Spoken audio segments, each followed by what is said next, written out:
the guy on the street that's been coming to these meetups and coming to these conferences, giving up their Bitcoin to get in on the ground floor of one of these Bitcoin public treasury companies to try and get themselves more Bitcoin in a year or 18 months' time. It already feels very frothy. I ignored Bitcoin whilst I was sitting at my fiat mining desk job, rent-seeking, the Cantillon effect, and moving money between Goldman Sachs and UBS. But we should be treating our government like a company, because that is all they are. Hello, Daniel. How are you doing, my friend? Cheers.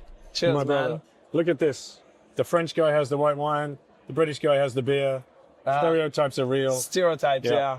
Man, we met in 2020, right? Biarritz. And we've keep seeing each other at conference, and I finally get the chance to have a sit with you and get a recorded chat. Just to introduce yourself for the rare people that don't know you yet, you're a podcaster, Once Bitten podcast.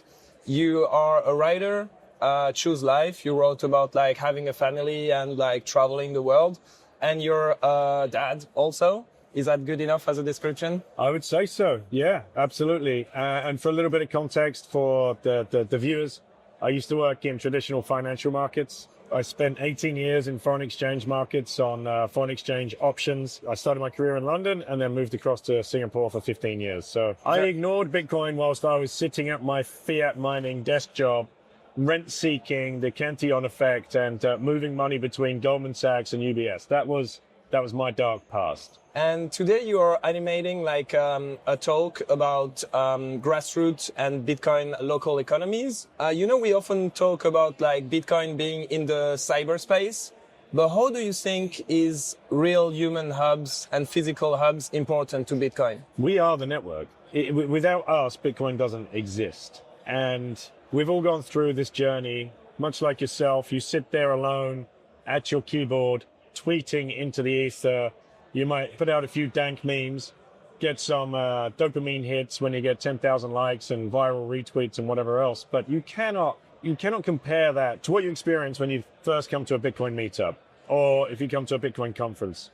One very interesting thing that happened yesterday morning, Isabella Santos was the main host on the main stage here. And she asked everybody that first thing, 9 a.m., who here is at their first Bitcoin conference or their first Bitcoin meetup? And I would say 60 to 70% of the hands just shot straight up. And that for me is so encouraging. That's the signal, because of the work that's gone before, because of the people that have taken it upon themselves to create the podcast, to write the books, create the meetups, throw the conferences. I think Martin and Matthias that invite us here, their background wasn't conference organizers. The guys that organize the conferences all around the world, where we met, Biarritz. That was an ex-banker and Jonathan. They were not conference organizers. They put their necks on the line and they organized basically a big meetup to bring people together to have the conversations. So people like you and I, we can come, we can meet each other in real life, get that validation. If I bring my family, which I've been doing to Bitcoin conferences since 2020, they now want to come just as much as me because of the people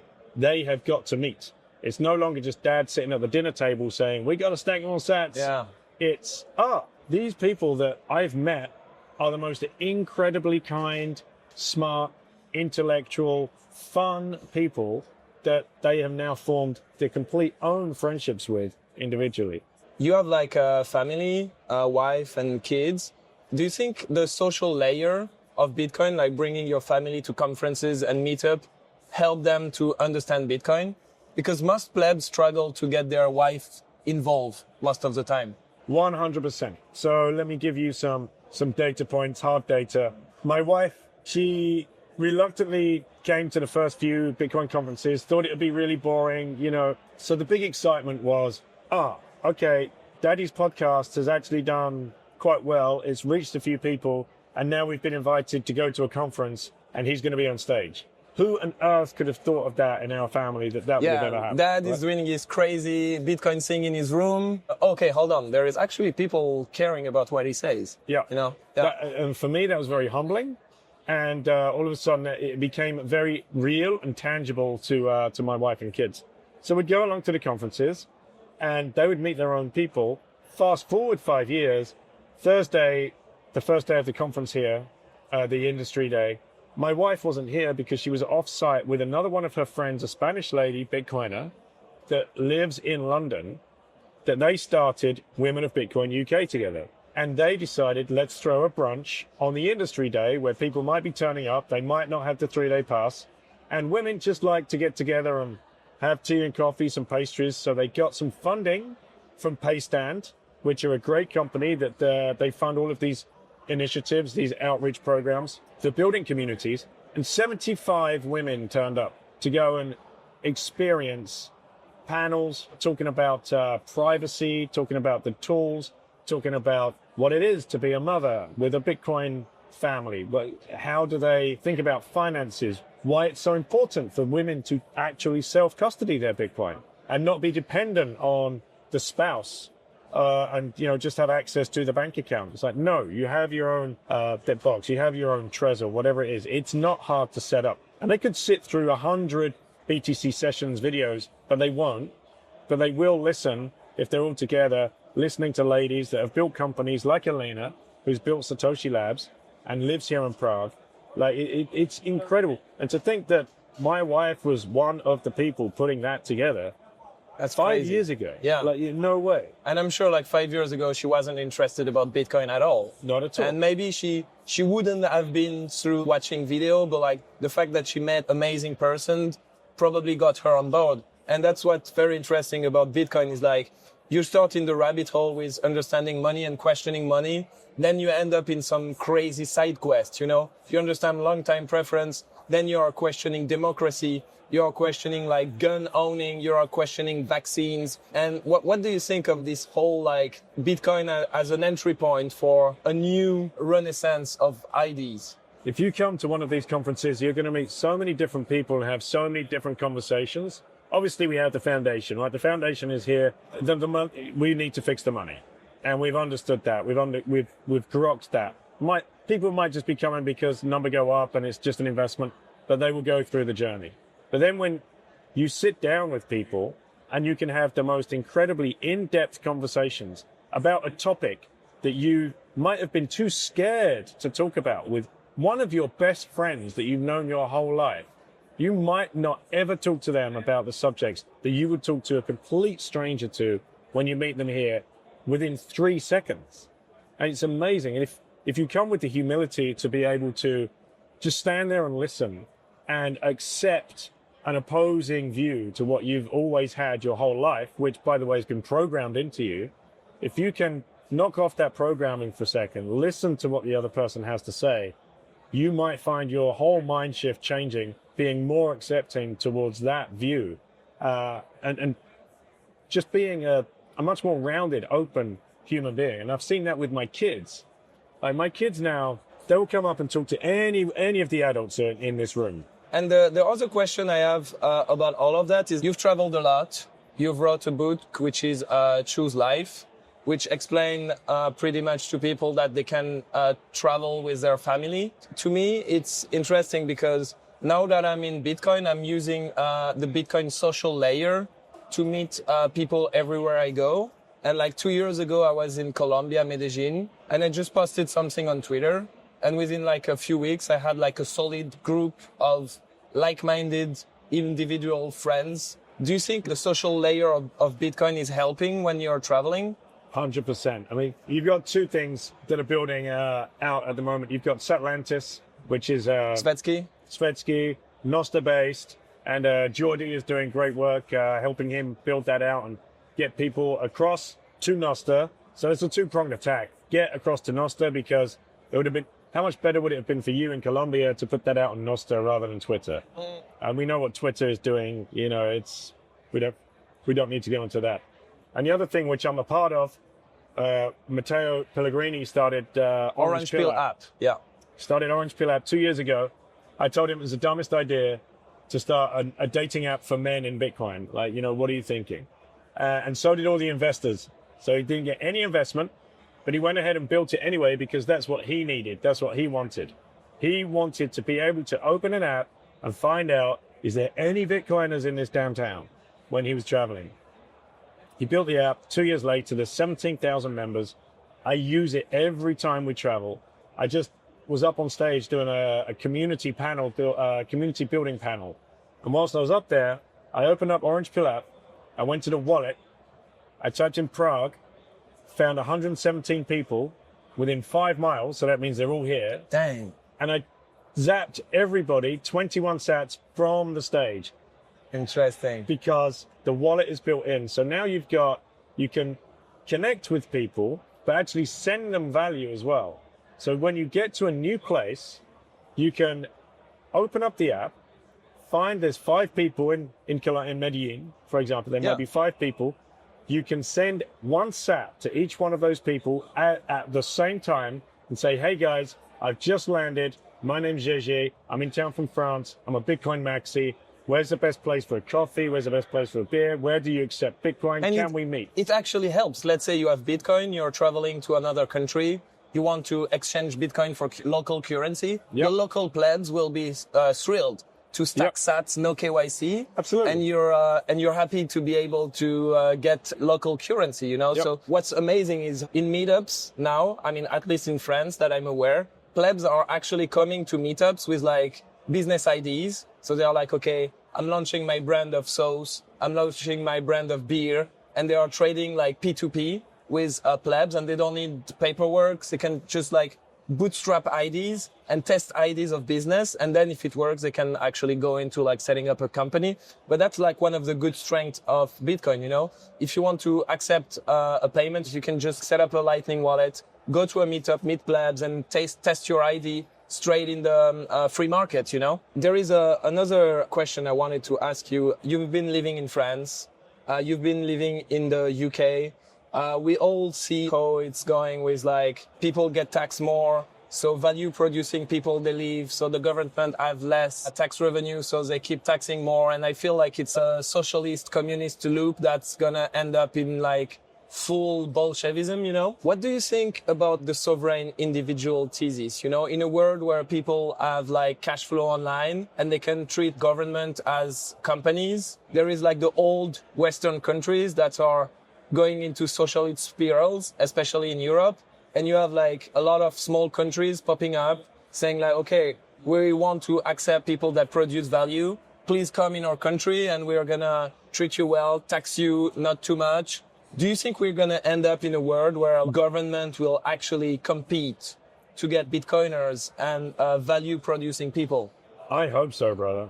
I really don't know because, as you know, governments are just puppets for the central banking people that own them, or the lobbyists, or the big pharma, or the military-industrial complex. And Dominic Frisby talked about this yesterday on his keynote. He showed a graph of the amount of millionaires and billionaires that have left the UK in the last year or something. Insane. Same with France. Same I heard in Iceland as well, I think, or Finland. Any country, most likely. And where are they fleeing to? They're like the Middle East. They're going to the UAE. They're going to Singapore, which is funny because I lived in Singapore for 15 years. Hong Kong as well. But these are like crypto hubs. You know, Dubai is a crypto place. So is Singapore. So is Hong Kong. Is that the kind of place you want to go? And should we even be fleeing as Bitcoiners? This is a debate that's been going around. But we should be treating our government like a company because that is all they are. They are a company. They are listed as a company. So we've been thinking about this. Again, Dominic Frisby said yesterday, the most expensive thing you will buy in your entire life is your government. You are buying government. And they are doing it in such a surreptitious way that come the end of your life, 80 to 90% of everything that you ever earn is going into their pockets, whilst they are providing you with literally no services or products. And it's interesting because in France, half of the voting people are more than 50 years old. So they are going to retirement, and our retirement system is a Ponzi. Right. So they need to keep like the socialist state of France. I feel like as long as we stay in a democracy, it's not going to be possible to escape like the socialist loop. You're a good friend with Philip, which is like the heir of the throne of Serbia. What do you think of people saying like, if we want to live in a more liberal and libertarian world, we may need to have a royal or a well-spoken, maybe not dictator, but like strong man to impose it to the population? So do you think it's gonna fix itself within a democracy? Or do you think we may need to go through actually changing our model, maybe like something more like in the UAE or in Singapore? Oh man, that's a tough one because Singapore is, basically just a dictatorship dressed up as a democracy. The monarchy idea, I've listened to Seyfedin debate Gladstein on that one. That was a very interesting podcast. Obviously, I've heard and had long chats with Prince Philip Karađorđević of Serbia and his thoughts and, what his family went through when they were usurped and had all of their property stolen and whatever else. But again, you've got to be very careful what you wish for, right? So what's a monarchy? A monarchy is one person, and anarchy is, power to the people, right? And free markets should decide, and, just the natural law, do not cause harm, do not steal, love thy neighbor, all that kind of stuff that is just naturally born to us. This is the thing. Because we've been governed for so long, it's very difficult for us to actually even consider or believe that if any form of government or leadership was just taken away, what would the world look like? Would we all just go completely freaking crazy and then start stealing people's stuff, tearing walls down, burning villages to the ground? No, I don't think so. That kind of behavior happens under war conditions, and war conditions happen under government, which is driven for a profit for the people, the same people again that control, the puppet masters that control, the same people control monarchies, by the way, that control governments. True. So it's just same thing, different flapping head. I don't know the answer. I mean, we all know that we need less government and less involvement of government in private affair, businesses. In France, we have something that they call the l'État-providence. Government is actually getting involved in financing startups, and their way of financing startup is very biased. They finance electric bikes, they finance people doing yoga courses, all sorts of retarded ideas. That's not government role to do that, They have to create the roles within the government so the government keeps growing, right? The government always has to grow. We don't hear about shitcoin much anymore. I think we finally got rid of the altcoin guys trying to sell us the new Bitcoin. But I feel like the new narrative of the grifters that want to raise money is going into you shouldn't buy the real Bitcoin in self-custody. I like Bitcoin, but buy my leveraged Bitcoin stock. And what do you think of this new trend of Bitcoiners trying to infiltrate the finance world and trying to sell something to Bitcoiner that they pretend is gonna outperform Bitcoin? Oh man, it's so dangerous. It already feels very frothy. Just at this conference, people are talking about it. There's panels about it. I'm getting texts about it, do you know anyone that would be interested in investing in a public Bitcoin Treasury company? And it's just happened so fast. Now, some people would say, no, it's been years since Saylor. So it's a little bit different, right? So Saylor had MicroStrategy. He had this business. It's a 30-year-old You're a good friend business. with Saylor? Do you know him? Yes, I know him. You were the first one to have it in your podcast, right? Kind of. No, early, but definitely not the first. Okay. But here's a guy that CEO of a company for 30 years before he bought Bitcoin on the balance sheet for that company. So that's a 30-year track record, tech company providing business analytics software into other, deep customer base, many thousands of employees. And the original purchase was just move the cash we've got on our balance sheet into Bitcoin to protect the longevity of the company. Since then, Mike's been on a journey and he's done incredible things, educating people and educating other companies of what to do, how to put Bitcoin on their balance sheets.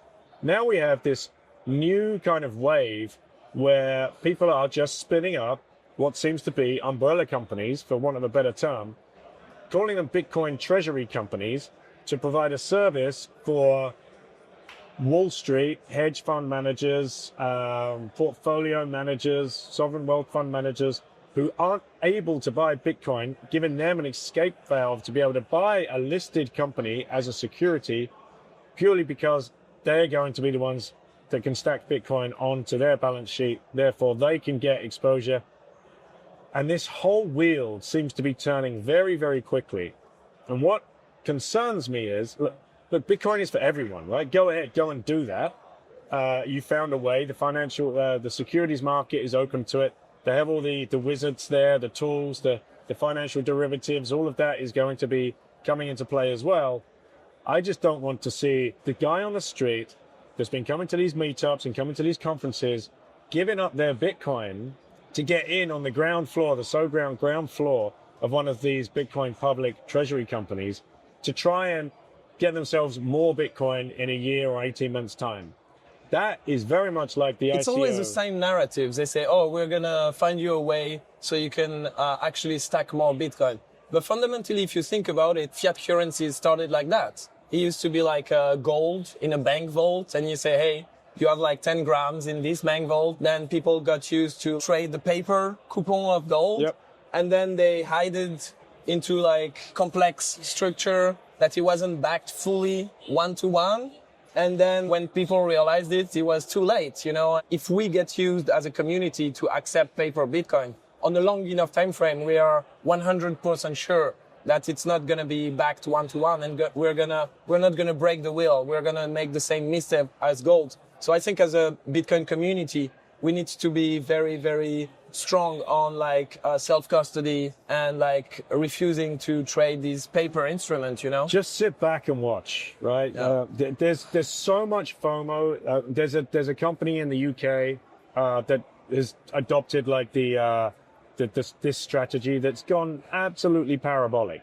The kind of narrative that's coming out of the Bitcoiners that have bought into it, like, well, I'm using my pension fund that was locked up in fiat, and it's like, okay, fine, maybe there's an argument for that. If you can't use your fiat for anything else, perhaps you might want to look at, but there's other ways you could just, like, again, buy MicroStrategy, a 30-year-old company that has a good track record and the same CEO in charge of that's way more of a safer bet than just hooning into a web company that's come out of nowhere that's just buying Bitcoin.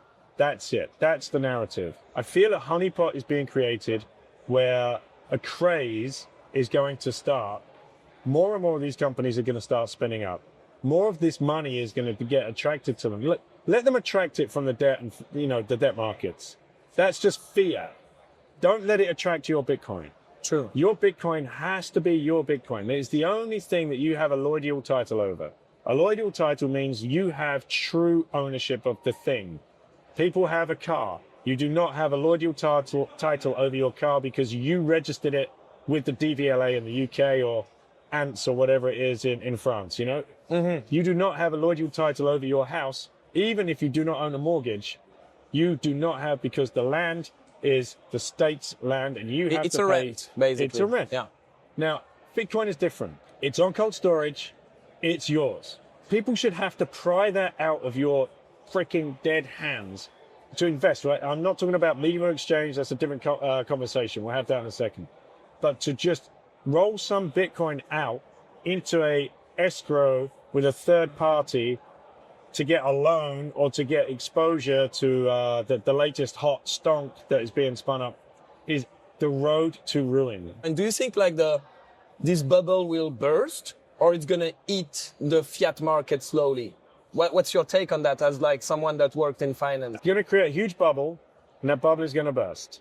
Okay. And it's going to burst by design, because the people that are running this, really, again, behind the scenes, they're going to be providing a lot of liquidity and stoking the narrative, because don't forget, the narrative gets stoked on like your stonk trading app. So you're getting all of this news, this headline. The narrative gets stoked through CNBC, through Squawkbox, through all of these Reuters, Bloomberg channels. It's going to keep going, but in rioting, this huge bubble is going to get created. Then all of a sudden, that'll be the end of the story. Yeah, because like it only need like one custodian, someone that steal the corn, that get hacked, and then the castle of cards can fall. So that's always important for you guys to understand that like the real deal is Bitcoin in self-custody. If you want to be censorship resistant, if you want to make sure to be in charge of your stack and to have like monetary sovereignty.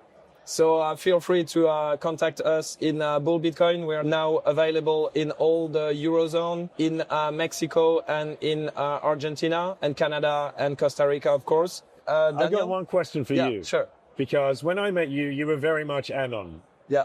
So No, I've never been anon. Okay. I always had my profile pic as me.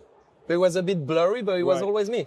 I've never been Anon. I've never been not Anon. pure Anon. No, I've never been Anon. Right, Yeah, I okay. was on podcast even like in 2020, 2021. Yeah. Okay. Yeah. So, but now, Yeah. so you've never been Anon, but now I was like, under the radar. Yeah. yes, under the radar. But now look at you. Your face is out there. You are, the face of Paul Bitcoin. Yeah, Which, by the way, congratulations. You guys are doing a great job. What Thank you Francis very has much. brought to Europe is huge.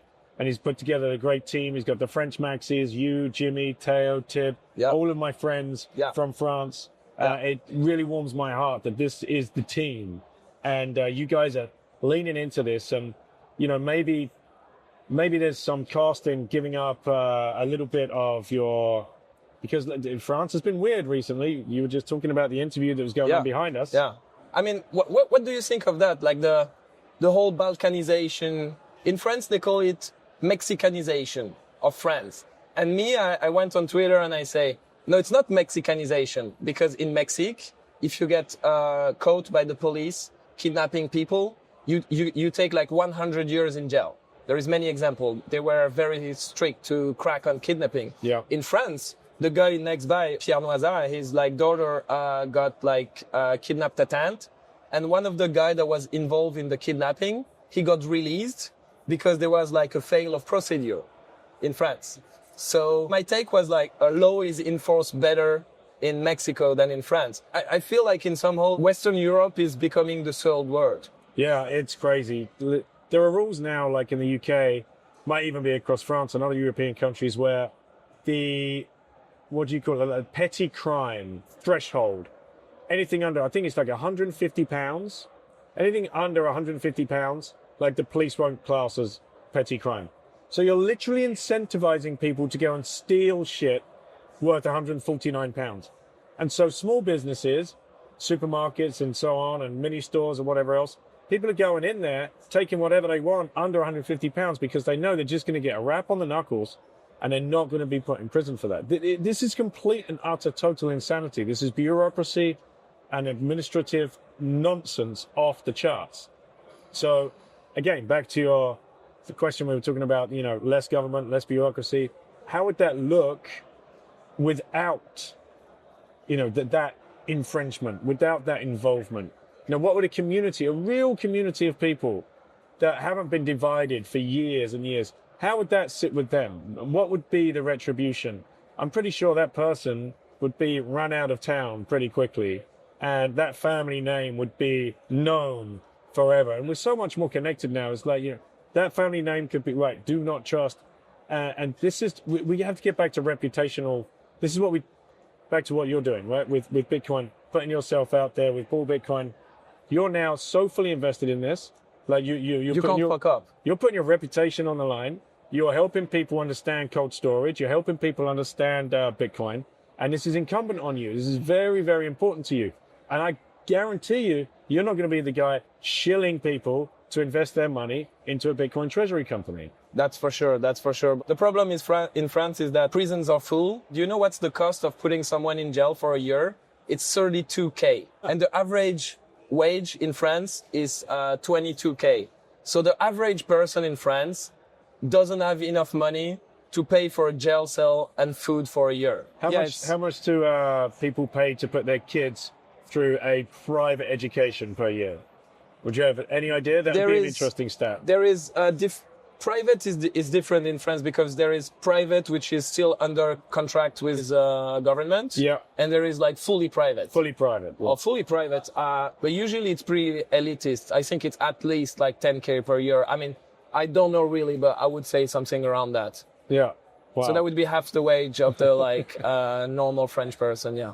Man, that's crazy. Crazy. Yeah. Okay, Daniel, that was a pleasure talking to you. I hope we see each other very soon. Of course. All the best, and go follow Daniel Prince on X and Nostr. Thanks, mate.